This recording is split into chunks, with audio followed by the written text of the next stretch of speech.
Hello friends, आइए आज हम एक प्रेरक कहानी सुनते हैं। एक राजा था, उसने एक सपना देखा।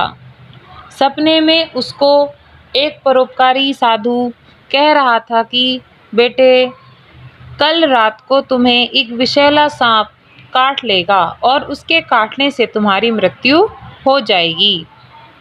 वह सर्प उस अमुक पेड़ की जड़ में रहता है। वह तुमसे पूर्व जन्म की शत्रुता का बदला लेना चाहता है। जैसे ही सुबह हुई, राजा सोकर उठे और अपनी आत्मरक्षा के लिए क्या उपाय करना चाहिए इस पर विचार करने लगे। सोचते सोचते राजा अंत में एक निर्णय पर पहुंचे कि मधुर व्यवहार से बढ़कर शत्रु को जीतने वाला कोई हथियार इस पृथ्वी पर नहीं है। यदि कोई भी हमारा शत्रु है, उसके साथ हम अच्छा व्यवहार करें, प्रेम से व्यवहार करें, तो वो भी हमारी शत्रुता को भूलकर मित्रता में बदल जाता है। उसने सर्प के साथ मधुर व्यवहार करके उसका मन बदल देने का निश्चय किया। शाम होते ही राजा ने उस पेड़ की जड़ से लेकर अपनी सैया तक, जहाँ राजा सोते थे, वहां तक फूलों का एक बिछौना बिछवा दिया। सुगंधित जल का छिड़काव कराया। नीचे कटोरे में दूध जगह जगह लगवाए और सेवकों से कह दिया, जो पहरेदार थे, कि जब रात को सर्प यहाँ आए मुझे काटने के लिए, तो उसे कोई किसी भी प्रकार का कष्ट ना पहुँचाने की कोशिश करे। जब राजा ने यह व्यवस्था की, उसे पूरा विश्वास था कि वह सांप के मन को बदल देगा। रात को सांप अपनी बांबी से बाहर निकला और राजा के उस महल की ओर चल दिया।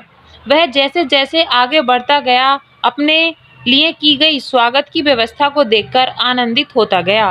कोमल बिछौने पर लेटता हुआ, मन भावनी सुगंध का आनंद लेता हुआ, जगह जगह मीठा दूध पीता हुआ आगे बढ़ने लगा। इस तरह क्रोध के उस स्थान पर उसके मन में संतोष और प्रसन्नता के भाव आने लगे। वह जैसे जैसे आगे चलता गया, वैसे वैसे उसका क्रोध कम होता गया।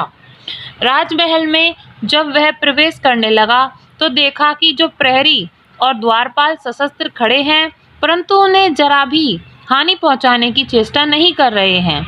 यह असाधारण से लगने वाले दृश्य को देखकर अपने मन में उसके स्नेह का भाव उमड़ने लगा। सद्व्यवहार, नम्रता और मधुरता के जादू ने उसे मंत्रमुग्ध कर दिया। कहाँ वह राजा को काटने वाला था, परंतु अब उसके लिए कार्य यह असंभव हो गया, क्योंकि जिस इंसान ने उसके साथ इतना अच्छा व्यवहार करा हो, उसको वो हानि कैसे पहुंचा सकता है।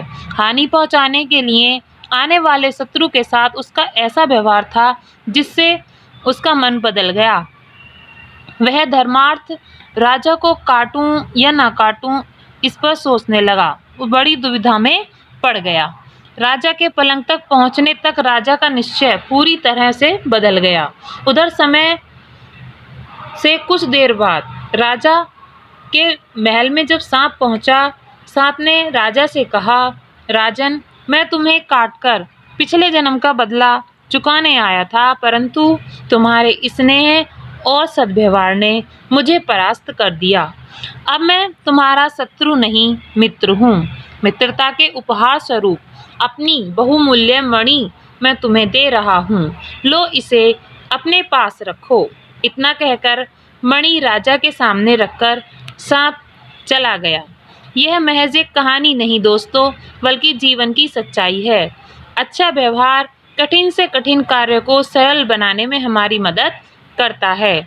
यदि व्यक्ति व्यवहार कुशल है, तो वह सब कुछ पा सकता है जो पाने की वह हार्दिक इच्छा करता है। इसलिए हमें अपने जीवन में यह जरूर कोशिश करनी चाहिए कि हम अपने शत्रु को भी प्रेम से परास्त करें, ना कि उसके साथ बुरा व्यवहार करें। दोस्तों, आपको ये कहानी कैसी लगी, कमेंट जरूर करें। Thank you.